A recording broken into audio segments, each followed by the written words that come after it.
We're sitting here debating who Stoney should give his Stonehead to. We're going to have to stay tuned. A couple minutes away.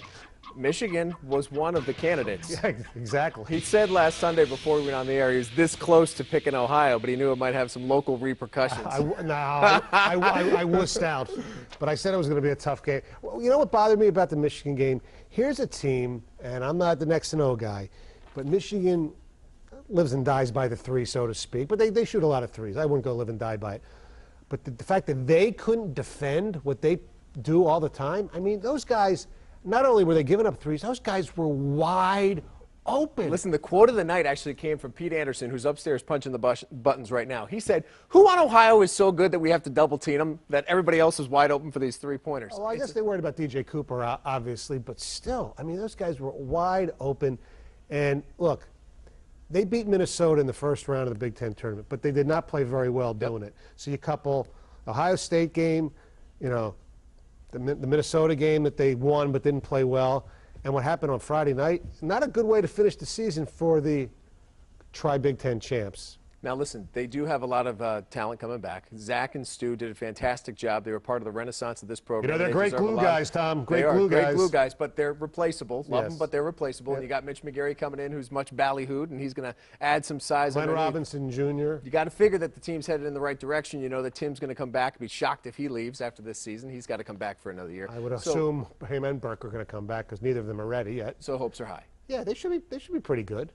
But, you know, this conference all of a sudden is really good. It was just disappointing the way they played. They will be good next year. And then Detroit, don't want to ignore them by any means, but they basically did what 15 seeds typically do, except this year. Yeah, I know. They played a great half of basketball. They kept it real close with Kansas, but 31-7 run just really did them in. Exactly, and a really good athletic team that matched up with U of D. And, you know, McCallum played really good. You got some really cool dunks from Anderson. So that was really good. Let's turn the page over to football, and the Lions making some news, obviously, this week. Calvin's contract, really, it all trickles down from there, and that was the point. Now they can really start putting the plan in place, and part of the plan, obviously, is signing Hill, and they signed Backus, and now it looks as though they're zeroing in on Tulloch. Anything else you'd like to see them do? Get a cornerback. And I know, look, the draft is coming, and they still have money they can use, and there's going to be some guys out there who haven't been signed, and other guys that will get cut late. So they're not going to go in with the same team as they are right now. You know, if Tulloch doesn't sign, I know Hawthorne from Seattle's got a visit in here this week. He's a pretty good linebacker. So they need to step up. Obviously, the defense. I think they'll get one guy, and then the draft. And you know, I'm not that bummed out about, you know, who they haven't signed yet. You know, there are rumors that a portion of Matt Flynn's signing bonus is going right to the Detroit defense. Yeah. Can you get over? I said that. And you know what? Not only that, he can come to Ford Field and pick it up. That's because they play at Ford Field this year. They do. That's unbelievable to me. Look at Seattle. They signed what? They traded for Whitehurst 2 years ago. He didn't. They gave him some money. They traded draft choices for him. And you're giving Matt Flynn, and of course, because I'm saying he'll become a great quarterback, but a $10 million guarantee? It's unreal. That's a little much. It's unreal for the one really amazing game he played against the Lions on New Year's Day. Right. Incredible. Yes.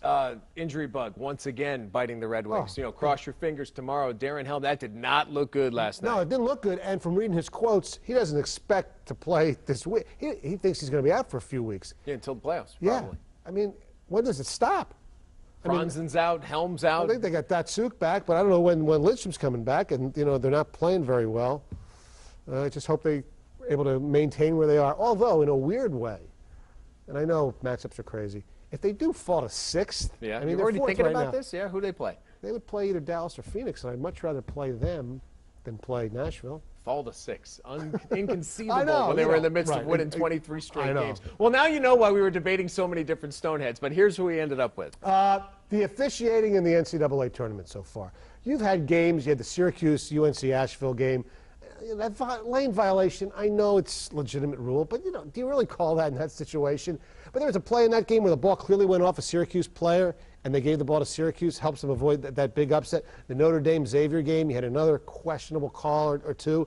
And even today in the Michigan State game, just these tic-tac fouls. Referees, you're not a part of the game. The players are part of the game. You're Stoneheads! I agree, my friend. That is Mike Stone every Monday to Friday, 6 to 10 on 97.1 The Ticket. We appreciate it. Thank you. A lot from you tonight. Yes. We like it. We'll see them again next week. Stay with us. After the break, we're going to get you caught up with the women's bracket in the NCAA tournament. I didn't fill one out. Gee, what a stunner.